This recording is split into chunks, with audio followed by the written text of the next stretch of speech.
અત્યારે પાલનપુરના ઢાળવાસ વિસ્તારમાં હું આવ્યો છું અને ઢાળવાસ વિસ્તારના વેપારી એસોસિએશને સૌ પ્રથમવાર સ્વચ્છતા અભિયાન અંતર્ગત 2 વર્ષથી એ લોકો સતત ઝુંબેશ ચલાવી રહ્યા છે.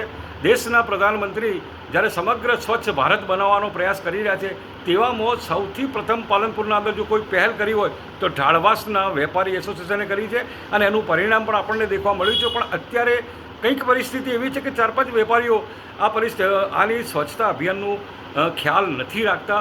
તેના માટે આ લોકોએ નગરપાલિકાથી સંકલન કરી અને એક કમિટી બનાવી છે અને કમિટીના અંદર એક નિર્ણયો લેવાયા છે અને એ નિર્ણયોના અંદર હવે સ્વચ્છતા અભિયાનમાં કંઈ પણ કચાશ નહીં રાખવામાં આવે.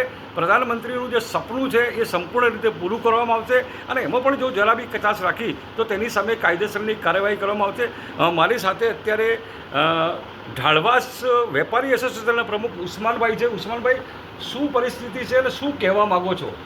આજે અમને એક ખુશીનો માહોલ જોવા મળે છે કે અમે 4 થી 2 વર્ષ પહેલાં અગાઉ એસોસિએશન બનાવેલું હતું. એસોસિએશન અમારું સક્સેસ થયેલું છે અને આ એસોસિએશનમાં અમે સૌથી પહેલાં સ્વચ્છતાનું માર્ગ અપનાવ્યું હતું કે ઢાળવાસના ઉપર સ્વચ્છતા જોઈએ અને આ સ્વચ્છતા અમને જોવાઈ રહેલ છે.